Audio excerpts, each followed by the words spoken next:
और ध्यान रखना 1936 है, इस समय डॉक्टर अंबेडकर ठीक ठाक पावरफुल हो चुके थे, अच्छी खासी प्रसिद्धि उनको मिल चुकी थी। महात्मा गांधी की सबसे बड़ी समस्याओं में से एक अंबेडकर भी थे।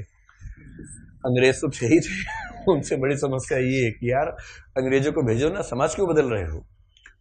और अंबेडकर साफ साफ कह रहे थे कि अगर मुझे अपने हित और देश के हित में चुनना हो तो देश का हित नंबर 1 पे है, पर यदि मुझे दलितों के हित और देश के हित में चुनना हो तो मैं दलितों के हित को प्राथमिकता पे रखूंगा, क्योंकि अगर अंग्रेज चले गए ऐसे ही तो यहां के सवर्ण हमें छोड़ेंगे नहीं।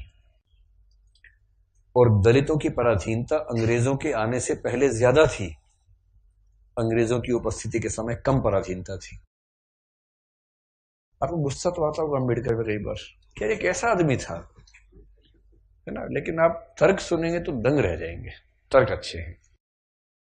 और मजे की बात है कि भारत की संविधान सभा में अंबेडकर जितनी पढ़ाई पूरी संविधान सभा में एक भी मेंबर ने नहीं कर रखी थी। केवल एक BN राव थे जो एडवाइजर थे, उनके पास ठीक ठाक पढ़ाई थी, उन्हें छोड़ दें, बाकी सब मिट्टी के मतलब पेंदे टाइप के थे, प्यादे थे उनके सामने। पढ़ाई लिखाई का जो लेवल अम्बेडकर साहब का है वो किसी का नहीं। तो कुछ लोग मैंने देखा कि सवर्ण मानसिकता के कुछ लोग अम्बेडकर को देशद्रोही घोषित करना चाहते हैं इन्हीं कथनों से कि दलित प्रश्न और देश के प्रश्न में दलितों को प्राथमिकता दूंगा तो बुरा मान जाते हैं। और उन्हीं से आप पूछो कि अगर हिंदू का प्रश्न हो और देश का प्रश्न हो, किसी प्राथमिकता दोगे तो हिंदू, हिंदुस्तान है, मतलब समझते हैं तो हिंदुस्तान है बोलते हैं, हिंदुस्तान है। मुसलमान तो आए हैं, जा भी सकते हैं, लेकिन हिंदुस्तान है। तो अंबेडकर उस समय पावरफुल हो चुके थे। और अंबेडकर को मैं तो बड़ा सलाम करता हूं इस सेंस में, आमतौर पर वंचित वर्ग में जब कोई पढ़ लिख लेता है ना, अपने वर्ग से कन्नी काट लेता है। रिजर्वेशन का सबसे बड़ा दुख ये है, रिजर्वेशन का सुख ये है कि वंचित वर्गों के लोग आने लगे हैं सत्ता में, और जैसे ही एक गांव से एक बच्चा, दलित बच्चा IAS बनता है ना, पूरा गांव IAS बन जाता है। आरक्षण के वित्तीय लाभ केवल उस व्यक्ति को मिलते हैं जिसको आरक्षण मिला है, पर सामाजिक राजनीतिक लाभ पूरे गांव, पूरे कुनबे, पूरे कस्बे, पूरे शहर को मिलते हैं।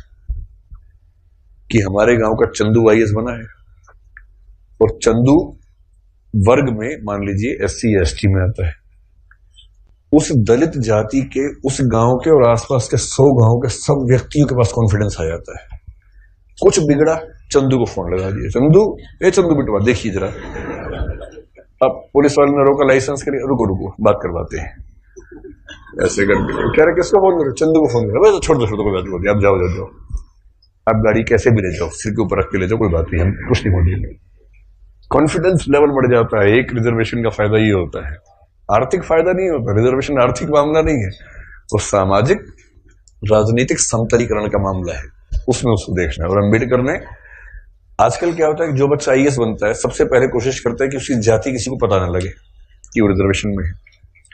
और बहुत सारे लोग SC ST या OBC से रिजर्वेशन का लाभ लेकर अगर IAS बनते हैं तो कोशिश करते हैं कि शादी किसी सवर्ण समाज में हो, क्योंकि IAS खुद एक जाति है, उस जाति में शादी कहीं भी हो सकती है, वहां जाति प्रथा बीच में नहीं आती है।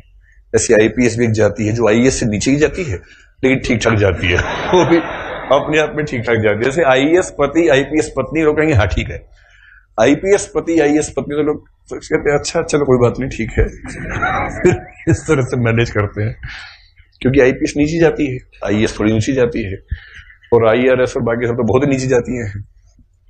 और उसमें जो ग्रुप भी हैं वो तो शूद्र टाइप के माने जाएंगे कि ये तो बहुत ही नीचे के लोग हैं।